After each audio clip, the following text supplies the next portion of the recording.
तुम्ही आपल्या समाजाला काय विशेष काय मेसेज देणार आहे तुम्ही?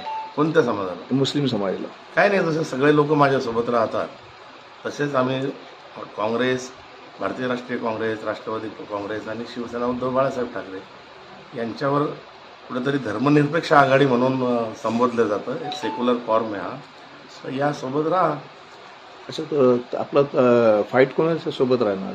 ज्या माणसाजवळ केंद्रात सरकार आहे, राज्यात सरकार आहे, प्रचंड धनशक्ती आहे, राज्यातलं अनेक पक्ष तोडून निर्माण केलेलं सरकार आहे, अशा धनाढ्य माणसासोबत आमची धनशक्तीविरुद्ध जनशक्तीची लढाई आहे. विरोधक ते सोबत मग ते आमदार ते आहे, सिटिंग आमदार 6 आमदार आहेत, त्याच्याबद्दल आपलं काय?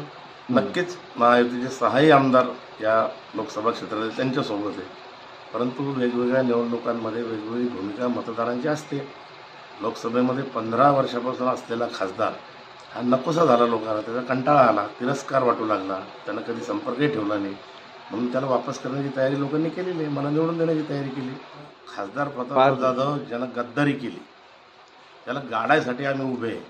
मला फक्त तेवढं लक्ष आहे, बाकी कोण आहे उभे आहे म्हणतात कोणी 18-19 लोक, मला नाही माहीत, मी ओळखतही नाही कोणाला. तुमचं काय एजेंडा काय राहणार जर तुम्ही आले? एजेंडा हाच आहे की जे जिल्ह्याचे अविकसित भाग आहे, जे प्रश्न अनुत्तरित ठेवले खासदारानं, ते सगळे पूर्ण करणे. विशेष करून आमचे शेतकरी आहेत, सोयाबीन असेल, कापूस असेल, याला कुठल्याच प्रकारचा भाव मिळत नाही. आमचे जे बेरोजगार आहेत त्यांना कुठल्याही प्रकारचा उद्योगधंदा उभा करण्यासाठी म्हणा किंवा रोजगार निर्मितीसाठी खासदारानं कुठल्याही MIDCमध्ये असा एखादा प्रोजेक्ट आणला नाही की जे 2-3 हजार आमची मुलं लागतील, बेरोजगार लागतील. असे अनेक प्रश्न आहेत जिव्हाळ्याच्या जिल्ह्याचे, करू पूर्ण. तुमच्या शेवटी काय ते मेसेज काय देणार तुम्ही आता मतदारसंघामध्ये?